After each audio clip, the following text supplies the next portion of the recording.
Saya ucapkan salam. Salam Bapak Ibu.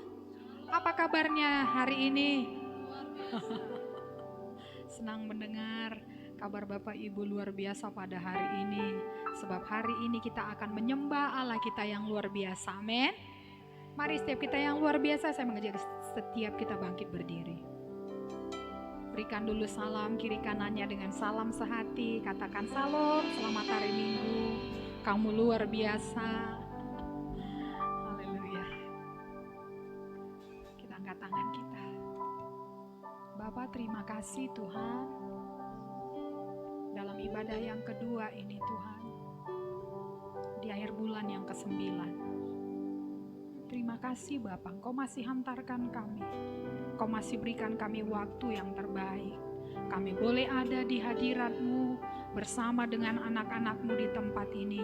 Juga Tuhan saudara-saudari kami yang boleh mengikuti ibadah online Tuhan dari rumah maupun lewat gelombang radio di gelombang 107,7 FM. Kami percaya Tuhan Yesus, sekalipun kami tidak dapat bertatapan muka dengan saudara-saudari kami yang ada di rumah, kami percaya Tuhan, di mana hadirat-Mu ditinggikan, di mana nama-Mu ditinggikan Tuhan, Kau akan menarik jiwa-jiwa itu datang ke hadirat-Mu. Biarlah Tuhan, Engkau disenangkan Tuhan, lewat pujian kami, lewat nyanyian syukur kami ya Tuhan Yesus. Biarlah pintu surga-Mu terbuka di tengah-tengah kami, melawat setiap kami Tuhan, dan tidak ada seorang pun yang Tuhan lalui dari setiap kami, dan kami boleh mengalami lawatan yang daripada Tuhan. Kami boleh mengalami kesembuhan, kami akan beroleh kekuatan baru, bahkan kami akan mendapatkan penghiburan, sukacita yang berlimpah-limpah yang daripada-Mu ya Bapa yang baik. Berada di hadirat-Mu, itulah yang menjadi kerinduan kami, dan kami mau bersyukur lebih lagi kepada-Mu Tuhan. Hanya di dalam nama Tuhan Yesus. Setiap kita yang percaya, bersama-sama dengan saya katakan, amin. Silakan duduk kembali Bapak Ibu.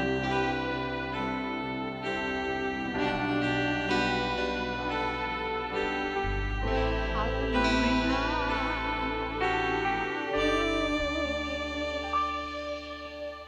Berada di dalam hadirat-Mu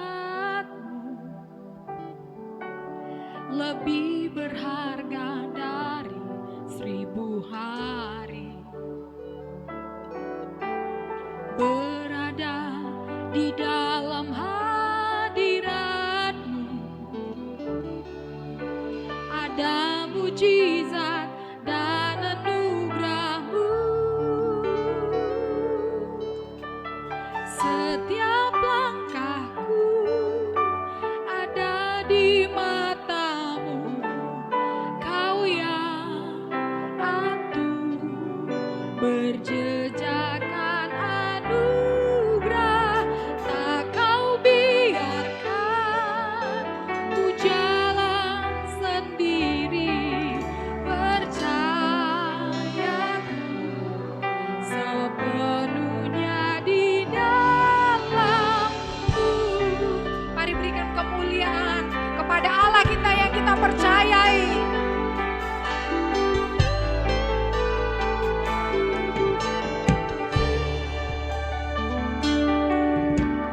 Berada di dalam hadirat-Mu lebih berharga dari 1000 hari. Berada di dalam hadirat ada mujizat dan anugerah-Mu. Setiap langkahku ada di mata-Mu, Kau yang atur berjejakan anugerah. Tak Kau biarkan ku jalan sendiri, percaya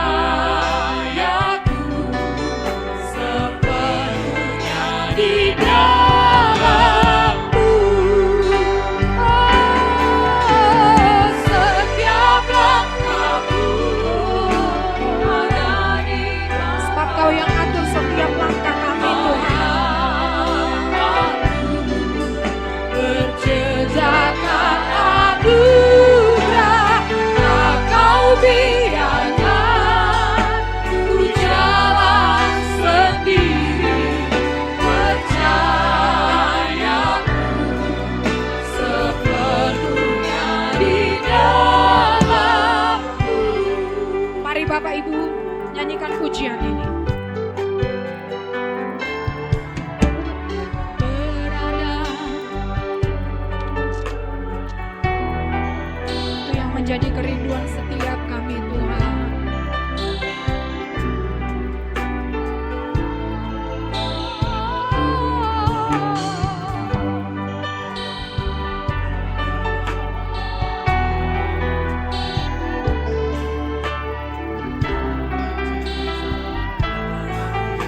Mari bersama kita katakan,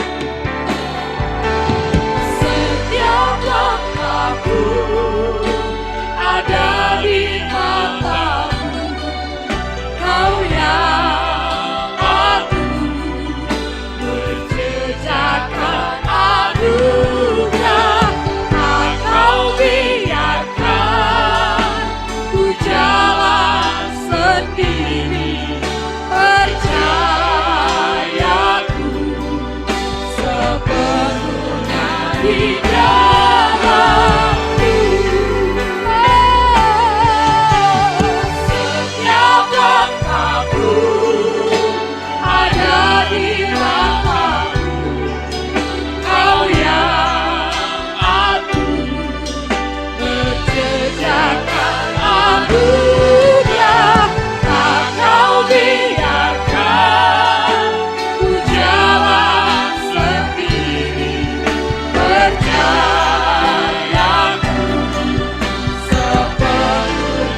keluarga kami ya Tuhan.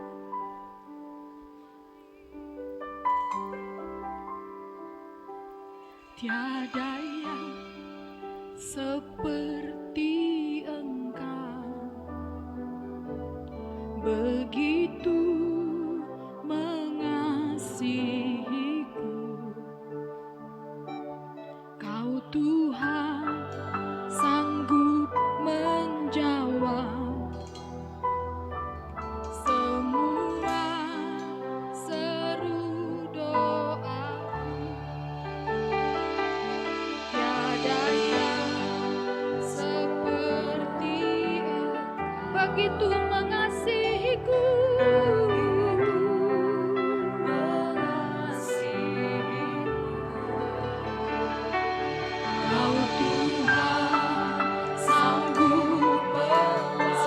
Kehidupan kami Tuhan, seluruh kehidupanku, aku percaya Tuhanku ada, Kau turun tangan memulihkanku.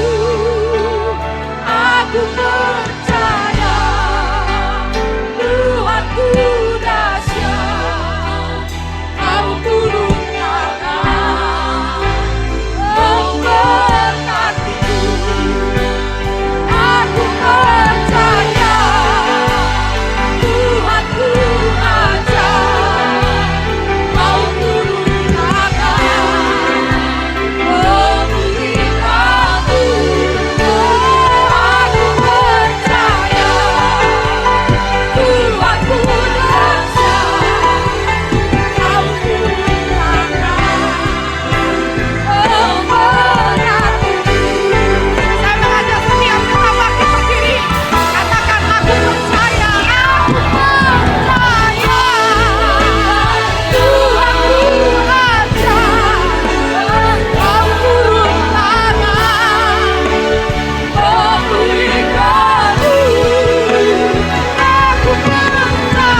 ya Tuhan. Kami percaya hanya kepadamu ya Allah. Kami hanya percaya kepada Tuhan pencipta langit dan bumi. Kami percaya Tuhan yang menjadikan yang tidak ada menjadi ada. Amin. Itulah Allah yang kami sembah saat ini. Allah Abraham, Ishak dan Yakub. Allah yang menjadi Allah pujian kami. Allah yang menjadi penyembahan kami siang ini ya Tuhan. Terima kasih Bapa yang baik. Terima kasih Tuhan buat hadirat-Mu Tuhan di ibadah kami saat ini ya Allah. Kami percaya di hadirat-Mu ada kesembuhan, di hadirat-Mu ada kebebasan, di hadirat-Mu ada kemerdekaan. Bahkan di hadirat-Mu ada mujizat-Mu terjadi ya Bapa. Terima kasih Bapa yang baik. Dan saat ini kami berkata, yang lemah dikuatkan, yang miskin diperkaya, yang kekurangan Kau cukupkan, bahkan yang sakit Engkau sembuhkan oleh kuasa darah-Mu, oleh bilur-Mu Tuhan, yang Kau telah teteskan di atas kayu salib, dan Kau telah melakukannya ya Tuhan. Semuanya selesai, segala penderitaan kami, segala sakit penyakit kami, bahkan maut Tuhan tak Kau kalahkan.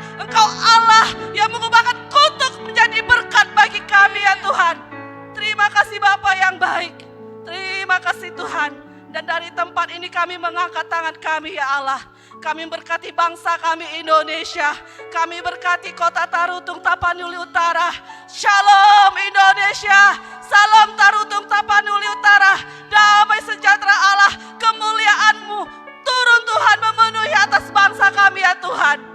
Di tengah goncangan akibat COVID-19 Tuhan, kami percaya Engkau Allah sedang memulihkan umat-Mu. Engkau memulihkan bangsa kami. Engkau memulihkan kota ini ya Tuhan. Di mana hati Bapa akan kembali kepada anak, hati orang durhaka akan kembali kepada jalan-jalan kebenaran-Mu ya Allahku. Terima kasih Bapa yang baik. Berkati pemerintahan kami dari pusat sampai daerah. Biarlah Tuhan Yesus Kau berikan mereka hikmat Tuhan, untuk membawa bangsa kami keluar daripada krisis ekonomi ini ya Tuhan. Terima kasih Bapa. Dan kami juga berdoa untuk pemimpin rohani kami, Bapak Niko Notoharjo, buat Bapak Bambang Yonan, buat Bapak Edi Praido, terkhusus ya Tuhan, buat hamba-Mu, gembala sidang kami di tempat ini ya Tuhan. Bapak Gunawan Pangabean, biarlah hikmat marifat-Mu, urapan-Mu mengalir terus bagi hamba-hamba-Mu. Dimanapun saat ini hamba-Mu berada, mari Engkau memelihara mereka, perlindungan-Mu sempurna ya Tuhan. Percayakan jiwa-jiwa lebih banyak lagi Tuhan bagi hamba-hamba-Mu, untuk dibawa naik ke gunung kudus-Mu ya Allah. Terima kasih Bapa yang baik. Terima kasih Tuhan. Dan kami berdoa buat umat-Mu Tuhan sepanjang minggu ini ya Bapa. Kami percaya Mazmur 91 itu tergenapi bagi kami Tuhan. Kami sehat, kami panjang umur Tuhan. Bahkan kami firman-Mu yang berkata umur sampai 70 tahun ya Tuhan. Itu janji-Mu. Kami klaim ya Bapa dalam nama Yesus. Terima kasih Bapa. Bagi-Mu segala pujian, hormat, kemuliaan. Dan biarlah kami bersuka cita, sebab sukacita daripada-Mu itu menjadi kekuatan perlindungan kami. Bersama saya katakan, amin. Haleluya.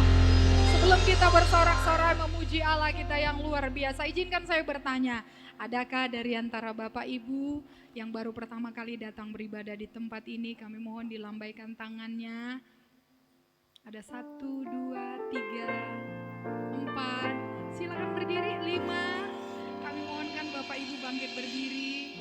Ya, kami percaya di minggu-minggu yang akan datang kita boleh bersama kembali beribadah di tempat ini, amin. Sebab kita bukan orang asing lagi, tapi kita adalah satu keluarga di dalam keluarga kerajaan surga. Kita berikan kemuliaan bagi Tuhan kita.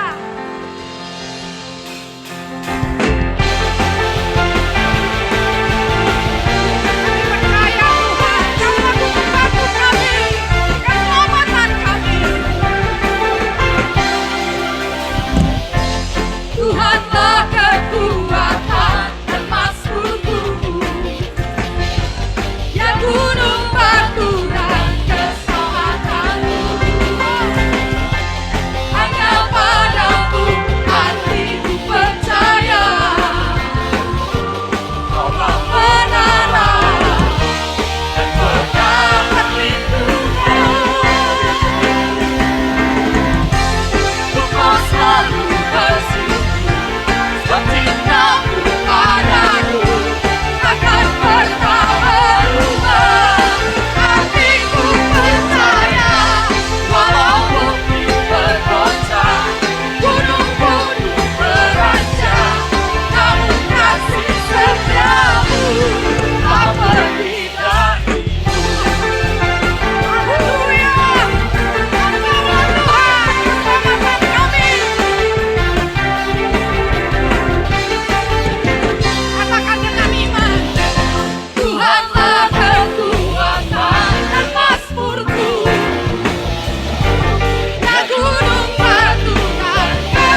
Engkau tetap senantiasa bersama dengan kami. Dan Engkau dekat dengan kami ya Tuhan. Karena Engkau adalah Tuhan kami, Raja kami. Engkau yang memilih kami dan Engkau yang tidak pernah menolak kami. Engkau yang menyertai kami, Engkau yang meneguhkan kami, Engkau yang menolong kami, bahkan Engkau yang memegang kami dengan tangan kanan-Mu yang membawa kemenangan. Sebentar kami akan belajar kebenaran firman Tuhan. Tuhan, Engkau yang mengajari kami, Kau berikan hikmat, dan juga Kau bukakan setiap mata rohani kami supaya kami dapat mengerti akan kebenaran firman Tuhan. Di dalam nama Tuhan Yesus kami berdoa dan kami mengucap syukur. Setiap kita yang percaya bersama dengan saya katakan amin. Silakan duduk Bapak Ibu Saudara semua. Oke, puji nama Tuhan. Pada minggu ini saya dipercayakan untuk menyampaikan firman Tuhan. Saya ucapkan shalom bagi kita semua. Shalom, baik. Kita akan langsung saja masuk ke dalam firman Tuhan. Kita akan buka Alkitab kita dalam Yesaya pasalnya yang 41. Yesaya 41 ayatnya yang ke-8. Kita akan baca dulu di awal ini hingga ayatnya yang ke-10 ya. Yesaya 41 ayatnya yang ke-8 hingga ayatnya yang ke-10. Kita akan sama-sama membaca 2, 3, ya. Tetapi engkau, hai Israel, hambaku, hai Yakub, yang telah kupilih, keturunan Abraham yang kukasihi. 9. Engkau yang telah kuambil dari ujung-ujung bumi, dan yang telah kupanggil dari penjuru-penjurunya. Aku berkata kepadamu, engkau hambaku, aku telah memilih engkau dan tidak menolak engkau. Janganlah takut sebab aku menyertai engkau. Janganlah bimbang sebab aku ini Allahmu. Aku akan meneguhkan bahkan akan menolong engkau.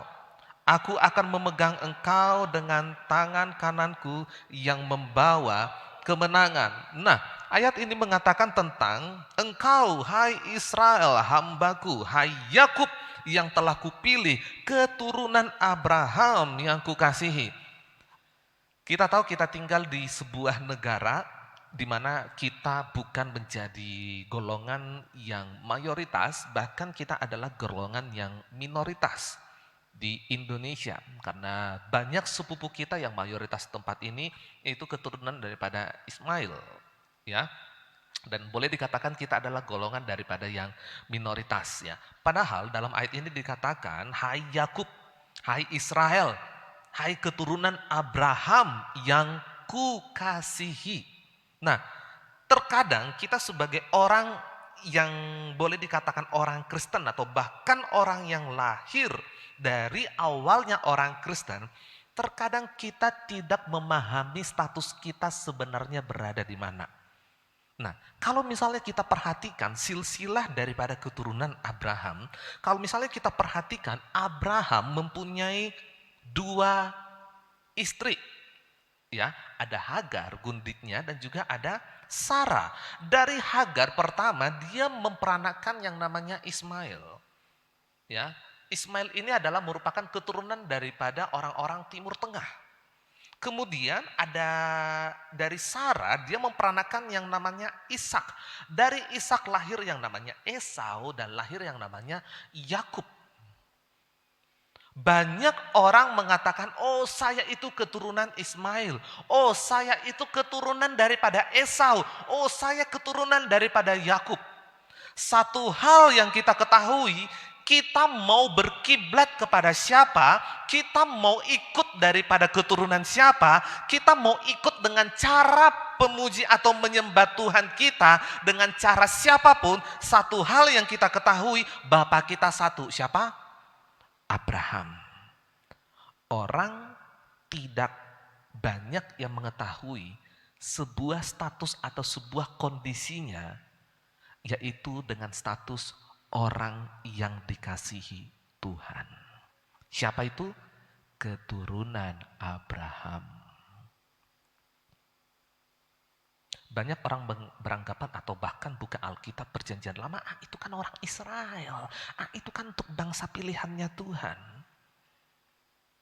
Satu hal yang harus kita buka mindset kita, Israel bukan berbicara tentang Israel secara fisik, Israel secara biologis, kalaupun secara fisik kita berbeda dengan mereka. Tapi firman Tuhan katakan dalam ayat yang ke-9, kalau misalnya kita punya, engkau yang telah kuambil dari ujung-ujung bumi. Kemudian kelanjutannya, dan yang telah kupanggil dari penjuru-penjurunya.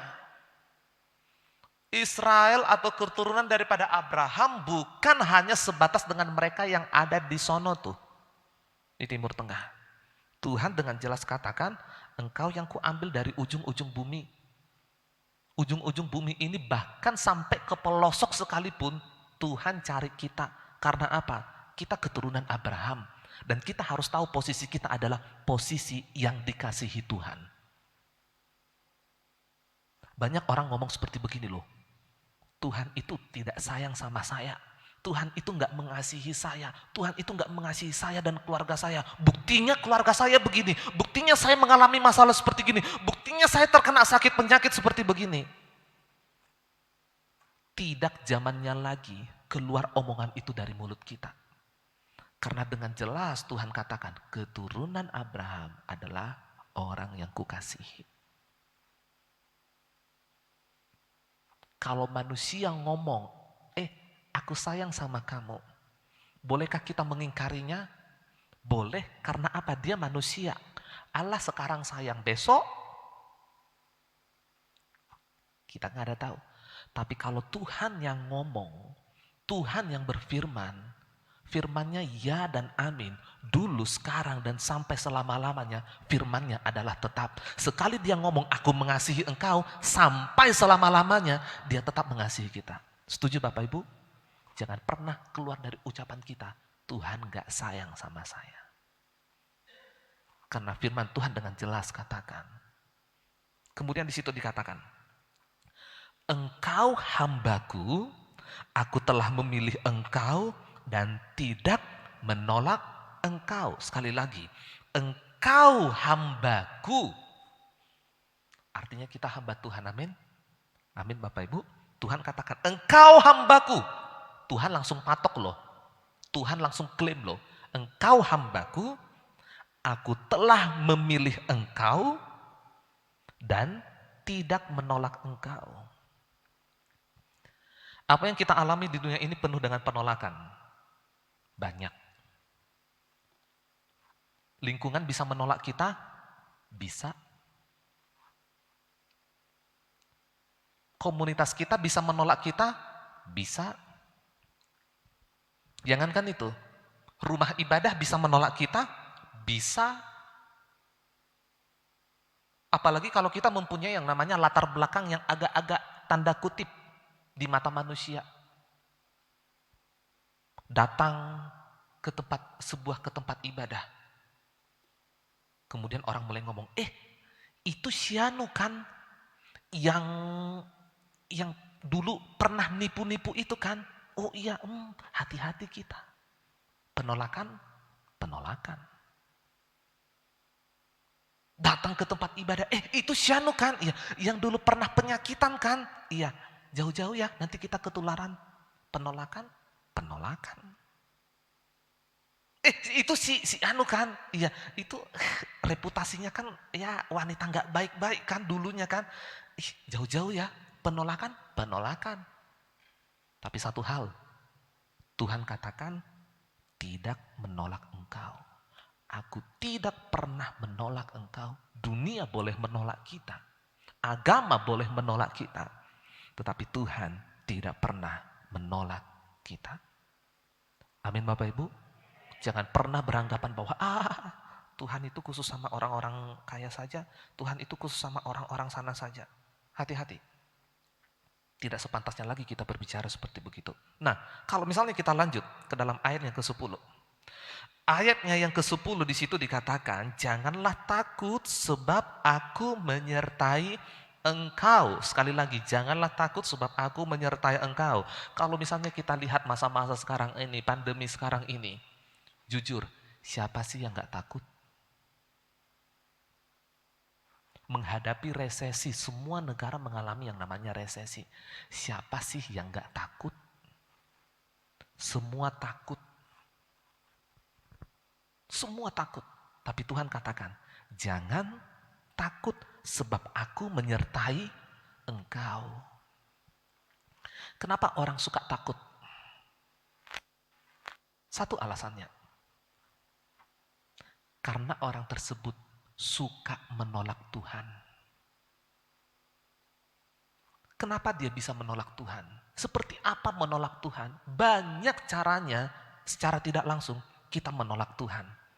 Bahkan sewaktu kita menolak Tuhan, itu secara tidak langsung itu kita menolak mujizat dan juga pertolongan Tuhan. Menolak Tuhan dalam hal apa? Banyak. Sewaktu kejadian yang tidak enak seperti begini, sebuah keadaan yang mungkin tidak sesuai dengan harapan kita, kita kecenderungan menolak Tuhan. Yuk berdoa yuk. Buat apa berdoa? Toh juga tidak ada perubahan. Toh juga begini.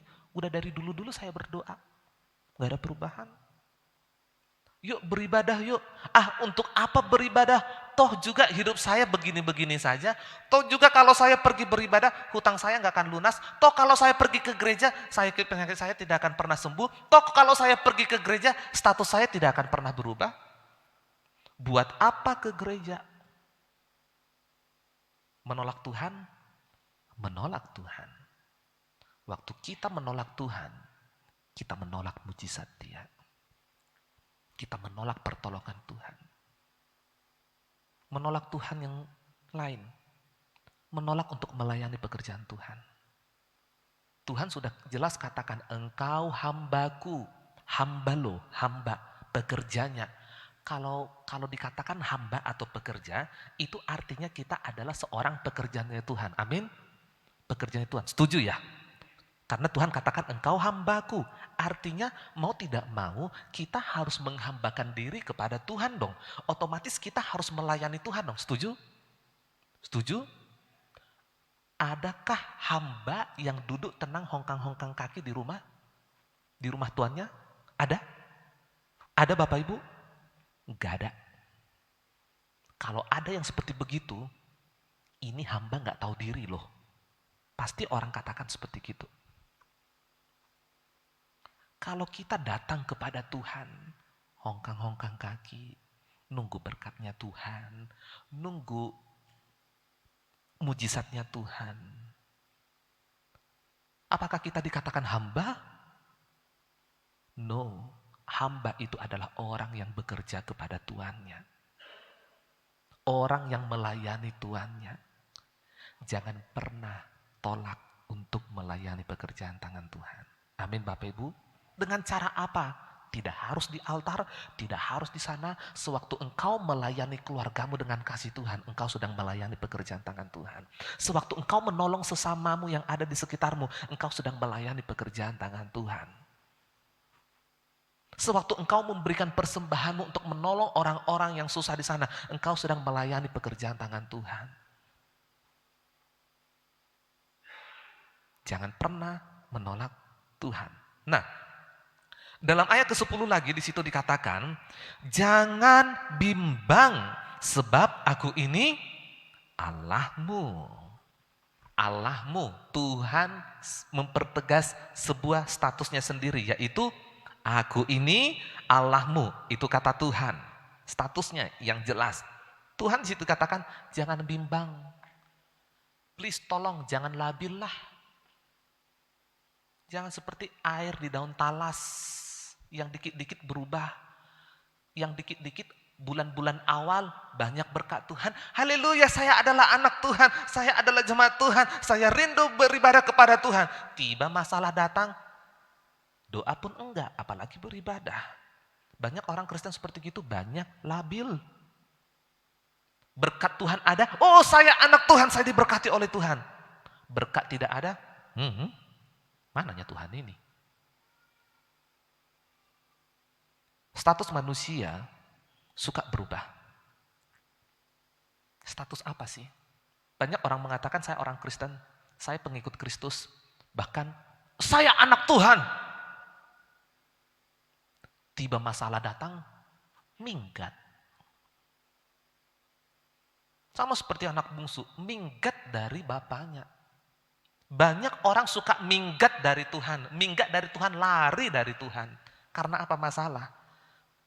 Karena punya prinsip gini, gereja nggak gereja, toh sama aja.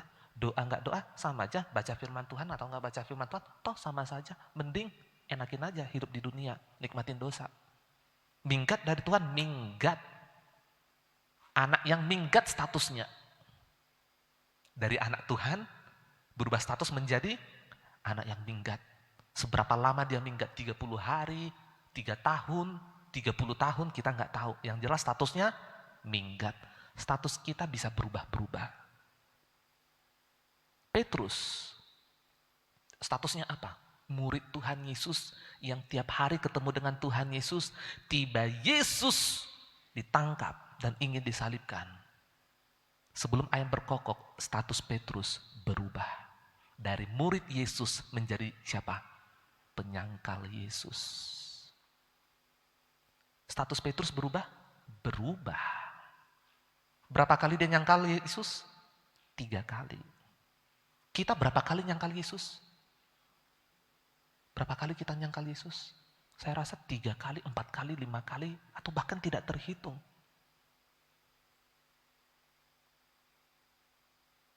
Tetapi satu hal yang kita tahu, status Tuhan tidak pernah berubah. Tuhan katakan jangan bimbang, sebab aku ini Allahmu. Allahmu loh. Kalau Tuhan tegaskan, woi aku Allahmu. Kita minggat, woi aku nih Allahmu. Tuhan tidak pernah ganti status. Menjadi mantan Tuhan. Menjadi mantan Allah. Atau bahkan dia menganggap status anak yang minggat menjadi mantan anak. Mantan pengikut, enggak ada. Yang jelas, kapan kita kembali kepada Tuhan, Dia tidak pernah menolak kita. Amin Bapak Ibu. Nah, kemudian Alkitab dengan jelas katakan di situ bahwa aku masih Allahmu dan aku masih mau memegang kamu dengan tangan kananku yang membawa kemenangan. Banyak orang ngeh atau banyak orang enggak ngeh dengan maksud Tuhan ini. Tuhan sudah ulurkan tangannya, ayo sini anakku. Kita masih sok-sokan, sudahlah Tuhan sudah begini hidupku. Akulah manusia yang paling malang di muka bumi ini. Semua sudah meninggalkan aku, suamiku meninggalkan aku, hutang di mana-mana, anakku harus begini. Seolah-olah langit mau runtuh lah pada saat itu. Bahkan sewaktu kita dalam kondisi yang sangat-sangat terpojok atau kondisi yang sangat-sangat down, kita kecenderungan menolak Tuhan. Sudahlah Tuhan, cabutlah nyawaku sekalian. Bahkan ngomong gitu. Jangan sampai perkataan bodoh seperti itu keluar dari mulut kita. Tuhan tidak pernah menolak kita. Tuhan masih mengulurkan, ayo sini saya tolongin. Ayo saya tolongin. Terkadang kita, sudahlah Tuhan. Kadang, woi aku nih Allahmu, sini saya tolongin. Kadang Tuhan harus ngomong seperti gitu sama kita. Satu hal, waktu kita dalam keadaan yang terpojok, tersudutkan, atau bahkan di ujung bumi itu berbicara tentang apa? Ujung bumi ini berbicara tentang orang tidak pernah memperhatikan kita lagi. Orang tempat yang sepi, tempat di mana kita sembunyi, itu tempat ujung-ujung bumi yang Tuhan katakan. Contoh kita masuk ke dalam sebuah kondisi yang sakit. Waktu kita pertama kali sakit, sehari, 2 hari, seminggu, 2 minggu kita sakit. Orang-orang masih datang jenguk kita. Bawa buah lah, bawa roti tawar lah, bawa inilah. Cepat sembuh ya. Coba kalau sudah sakit 3 tahun, 4 tahun, 5 tahun. Masih adakah yang bawa buah roti tawar? Enggak ada. Palingan yang ditunggu kabar dari kita kapan itunya. Itu ujung bumi? Ya, itu ujung bumi. Sewaktu orang tidak peduli lagi dengan kita. Tempat persembunyian, kita takut ketemu dengan orang. Karena apa? Mungkin orang menjudge kita macam-macam. Karena memang itu latar belakang kita, kehidupan lama kita. Tapi satu hal, Tuhan cari kita sampai ke ujung bumi. Tuhan menjemput kita sampai ke ujung bumi. Ayat ke-13. Di situ dikatakan, sebab aku ini Tuhan Allahmu, memegang tangan kananmu dan berkata kepadamu. Tuhan ngomong gini, janganlah takut, akulah yang menolong engkau. Janganlah takut, hai si cacing Yakub, hai si ulat Israel, akulah yang menolong engkau. Dengan tegas Tuhan ngomong lagi di sini, jangan takut, aku yang menolong engkau. Bahkan ayat yang ke-14 agak geli ini ayatnya. Jangan takut hai si cacing Yakub. Ngomong ulat lagi sama Israel. Kenapa Tuhan bisa ngomong cacing sama Yakub, ulat sama Israel?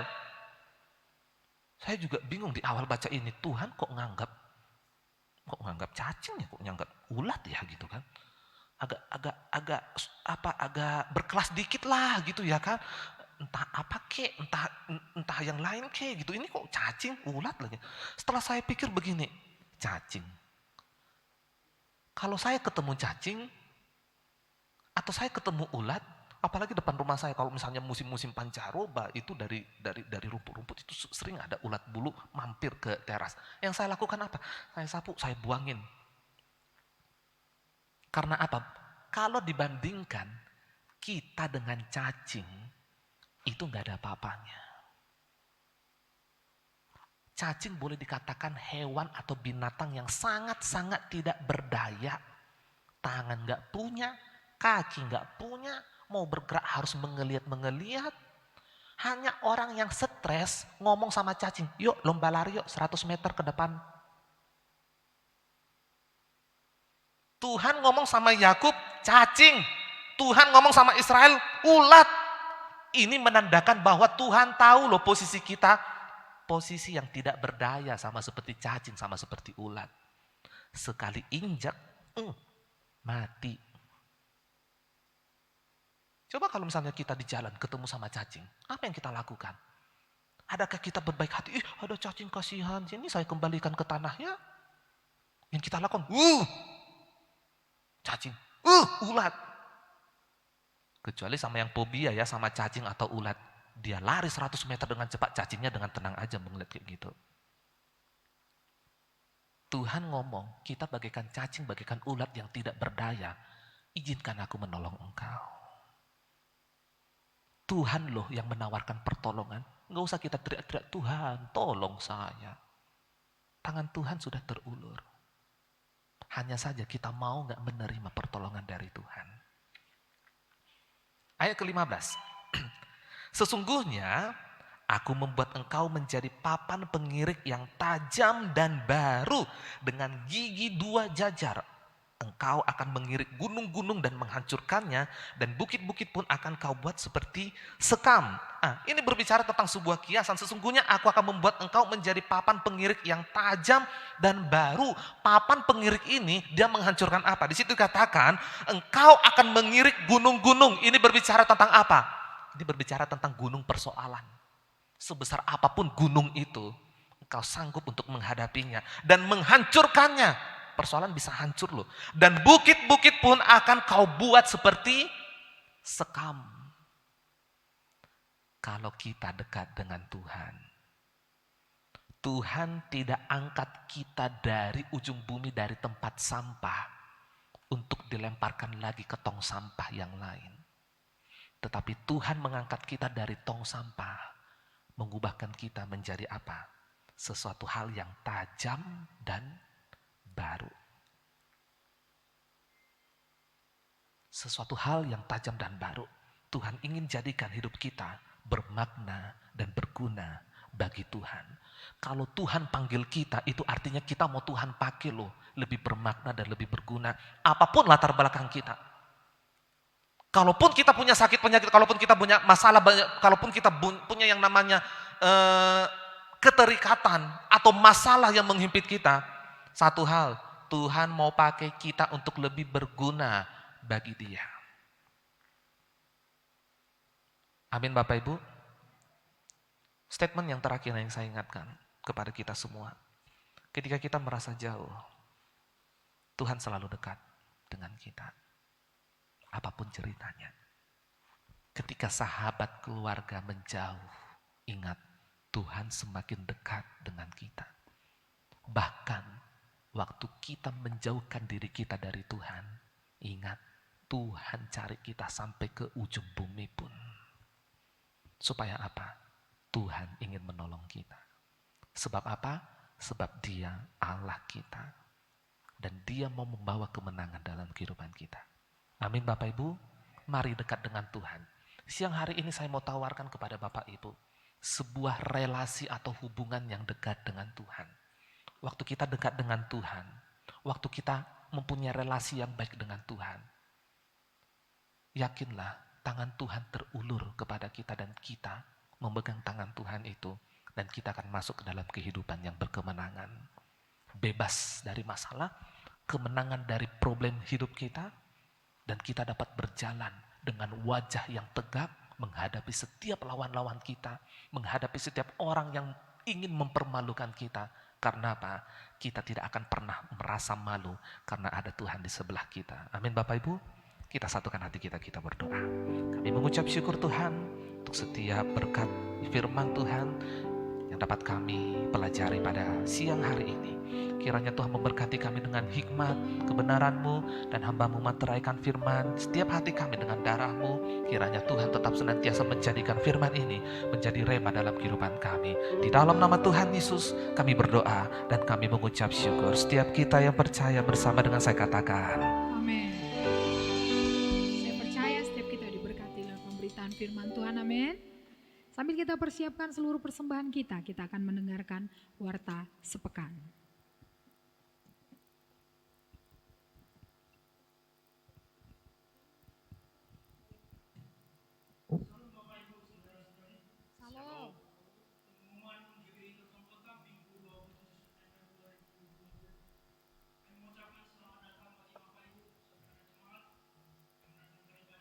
Tertung Kota dan juga bagi jemaat yang saat ini beribadah online lewat Facebook maupun di radio 107,7 FM. Kita adalah satu keluarga dalam kerajaan Allah. Kami mengundang Bapak Ibu Saudara untuk dapat mengikuti ibadah-ibadah selanjutnya. Selesai ibadah ini kita akan memberikan persembahan kita masing-masing, baik persembahan umum, persepuluhan atau persembahan lainnya. Bapak Ibu dapat memasukkannya ke dalam amplop yang telah disediakan dan memasukkannya ke dalam kotak persembahan di pintu keluar. Dan kami ingatkan kepada kita semua untuk menjaga jarak satu dengan yang lain. Dan bagi jemaat yang beribadah di rumah secara online, persembahan dapat diantar langsung ke gereja atau dapat juga ditransfer melalui rekening bank gereja. Berikut beberapa warta dan jadwal kegiatan sepekan di gereja kita. Menara doa berjalan seperti biasa dengan jadwal yang tertera di layar. Pengerja dan jemaat dapat menyesuaikan waktu dan jadwal yang akan diikuti. Khusus untuk pengerja diwajibkan untuk dapat mengisi jadwal menara doa. Hari Selasa diadakan baptisan air di kolam renang Karunia Sipaholon. Kepada jemaat yang telah mengikuti training baptisan Jumat lalu, dapat hadir sebelum jam 4 sore di tempat ini dengan membawa pakaian ganti serta mengisi formulir yang dapat diperoleh di meja penerima tamu. Pada hari Rabu akan diadakan mesbah keluarga atau family altar di tempat ini. Ibadah keluarga ini juga disiarkan secara live streaming di Facebook pada pukul 19.30 WIB. Kami mengimbau seluruh jemaat dan pengerja untuk ikut serta dalam ibadah ini. Dan seluruh EPA-EPA yang ada silakan bergabung dalam ibadah ini juga. Pada setiap hari Sabtu akan diadakan doa puasa di tempat ini jam 10 WIB. Untuk jadwal raya minggu depan akan diadakan sebanyak 3 kali ibadah, yaitu ibadah pertama jam 8 WIB, ibadah kedua jam 9.30 WIB, dan ibadah ketiga jam 11 WIB. Seluruh ibadah akan disiarkan juga secara live di Facebook GBI Tarutong Kota dan di radio komunitas GBI Tarutong Kota di gelombang 107,7 FM. Kami informasikan bahwa minggu depan seluruh ibadah raya akan disertai dengan perjamuan kudus. Dan kita berkesempatan mengembalikan persembahan persepuluhan kita minggu depan. Bagi jemaat lansia yang membutuhkan roti dan anggur perjamuan kudus, dapat menghubungi sekretariat supaya dapat diantarkan ke rumah masing-masing. Dan ibadah anak sekolah minggu tetap dapat mengikuti ibadah online Superbook streaming di channel YouTube Superbook Indonesia. Pengumuman tambahan untuk seluruh pengerja dan jemaat bahwa mulai dari tanggal 18 September hingga tanggal 9 Oktober kita masuk dalam puasa raya. Kita fokus berdoa untuk perekonomian Indonesia, pilkada, pandemi COVID-19, dan untuk anak-anak muda.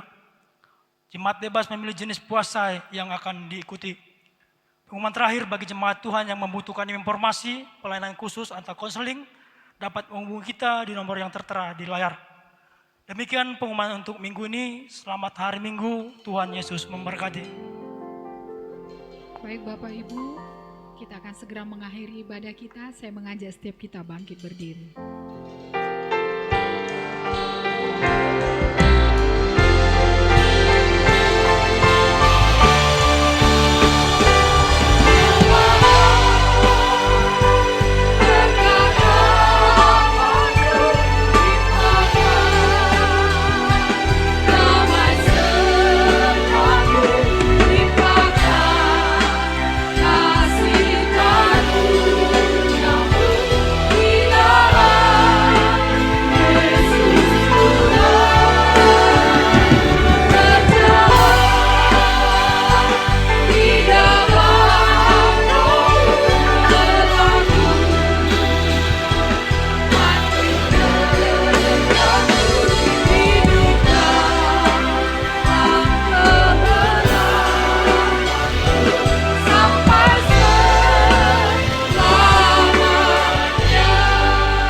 Mari kita buka kedua tangan kita, terimalah berkat daripada Allah Bapa, kasih karunia daripada Tuhan kita Yesus Kristus, dan penyertaan yang manis dari Roh Kudus.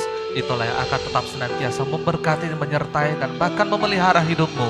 Mulai dari siang hari ini, besok, dan sampai Tuhan Yesus menjemput kita di awan-awan permai. Bahkan untuk sampai selama-lamanya.